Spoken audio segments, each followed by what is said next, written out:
Hello everybody and welcome back to the channel. Today I'm going to be jumping on the bandwagon and taking the absolute piss out of Diablo Immortal. But before we go ahead and do all that, I would like to point out some stuff that I did like about the game, even though it's very slim. The things that I liked definitely do not outweigh the things that I don't like, and I won't lie, I pretty much lost interest in the game after I'd say a couple few days. I ended up having to force myself to play longer than a week, just simply because of the stuff that I didn't like. So without too much further delay, let's get into me taking the piss out of Diablo Immortal. Starting with what I like. The game itself isn't too hard, but isn't too easy in the same vein. You can go long swaths of time without actually dying, but you die just enough where the game itself poses a little bit of a challenge. I had this issue in Diablo 3 where the game just felt entirely too easy, so I would just level a character to max and be done with it. And getting in between the torment difficulties meant either the game became entirely too challenging or not challenging enough depending on the torment level. Torment 3 ends up being entirely too easy, Torment 4 entirely ends up being too hard. Diablo Immortal balances that out pretty well. I like the ability to go from PC to mobile and still carry all of your save data. You don't have to sit down and start a new character on the computer and then go back over to mobile and start a new character as well. Save data and items translates over from mobile to desktop in a pretty easy and convenient manner. The only downside to this is wherever you left off on the mobile version, you pick right back up on in the mobile version. Same goes for the PC. Wherever you left off in the PC, you pick right back up on when you get back on the computer. For me, that isn't entirely too much of a big deal. I mean, most of the time it ends up being just a waypoint hop away, so clicking that waypoint and going back where you were isn't that big of a deal. But it can be pretty irritating when you're going from the computer to go do something and then firing it up on your phone to continue and do the exact same thing, just to find out that your character wasn't where you left it when you got off the computer. So much for outlining the parts that I like, because the parts that I don't like just seem to creep in. So we're just going to keep going with this, one good, one bad, until I start doing nothing but bad. I like the idea that it functions just like an MMO. You see other characters populating the world, there's a nice little world chat, you see characters populating the actual combat zones. It really makes the world feel alive. Now let's get into chat. With that being said, and this being a live populated area, you're going to run into people who generally think that anything goes. This part doesn't bother me, I can just remove it at will and not bother with it, but as with what we saw with Asmongold getting a 24-hour ban on his secondary channel, there's really no such thing as chat moderation, so you're liable to see some really unsavory shit in the chat. There's really no moderation. If something like that doesn't bother you and you don't really mind, hey, more power to you. You can just do as I do and block them if it gets too grody. For those of you with temperament, you might want to make very heavy use of the block button or don't even bother getting on the game at all. YouTubers and streamers, be sure to have all your in-game chats turned off before even firing up the game to stream and play. However, on the other end of that, you do run into some really awesome gems of names, like they're hysterical. Like a couple of these here and a couple of pretty good exchanges of banter in chat. Now these first little good and bads, they don't exactly,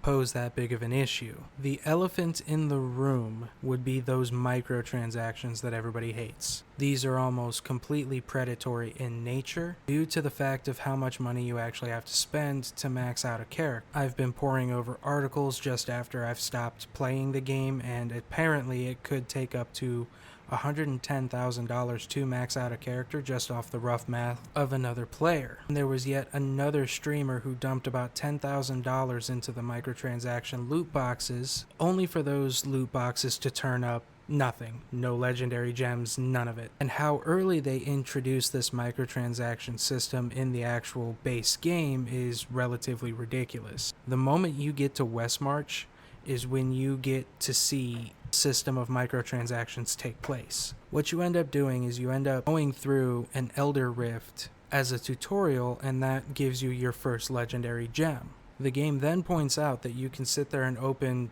daily boxes where you can get these legendary crests that help to modify the Elder Rifts in such a way that rarer legendary gems will pop up for you.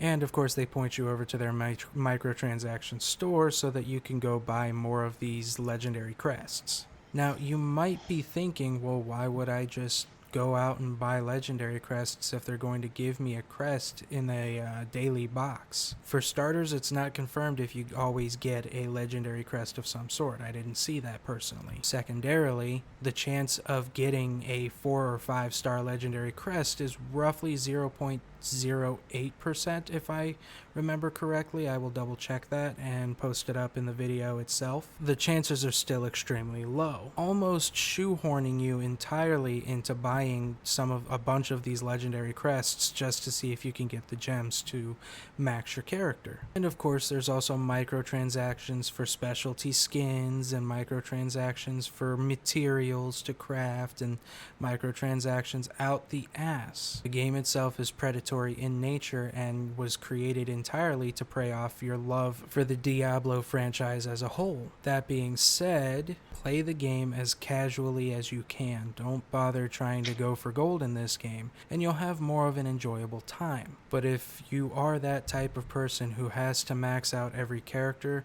there are other Diablo games you can play. Right now I am working my way through the PS1 port of Diablo. I am working my way through Diablo 2, and I'm kind of off and on when it comes to Diablo 3. So there are other alternatives when it comes down to playing Diablo. You don't have to play this dumpster fire of a cash grab of a game for you to enjoy the Diablo series as a whole. Yes, the other two that I've mentioned have their glaring faults. But, I mean, in comparison, I'd rather sit down and play those two versus this. I could sit here and complain about all the glaring microtransaction problems in this game, but honestly, I don't think this game deserves longer than the 7 minutes it just got, so I'm gonna go ahead and cap it out here and try to give you guys a little bit of a schedule update towards the end, and then we'll go ahead and wrap up. So that was my short little review on Diablo Immortal. Thank you guys so much for watching. We're going to get into the schedule update now that I have a little bit more of an iced out schedule to work with. Seeing as how I have just started back into another factory, Verizon didn't quite work out for me, I have Fridays and Saturdays off, and I'm back on third shift, which means those Fridays and Saturdays I have roughly 8 to 10 hours by myself to sit down and work YouTube videos, which is exactly what I'm going to do on that Saturday. So Saturday night into Sunday evening, expect an upload at least once a week, at the very least. It could be a little bit longer, it could be once every 2 weeks, but for the moment I'm sitting at once a week and upload. If I'm doing a gameplay video, it could be more than just that, so there is that as well. I mean, those are a little bit easier to just stop and start the recording and trim off where the gross parts are. I would go for both Friday and Saturday, but I do want at least one day to spend with my wife and kids so that they don't do too much in the way of missing me, because I'm going back to a third shift job really starting tonight. And yeah, actually this video is a little bit on the wire, but that's because I've got one kid in bed and my wife's getting the other one in bed as well, and I've got about 40 minutes as of right now before I have to leave for work. I figure I've adjusted to the new work schedule, I might as well put this video out. Yeah, I know I don't have much faith in myself either, but that's because I lose motivation to do these things. Really hard to stay motivated these days to really get anything done, so I mean, I'm sorry if my lack of upload has been any inconvenience to the 8 of you that are subscribed, but that's just how it ends up being. That being the case, I want to thank everybody who watched for watching. I hope you guys enjoyed me pissing and moaning about this game, and I want to go ahead and say join me next time when I play more Final Fantasy 1 or Diablo 2, whichever one comes first. Hope you guys have a wonderful rest of your evening, day, whatever time you're watching this, and I will see you guys in the next couple videos. Bye bye.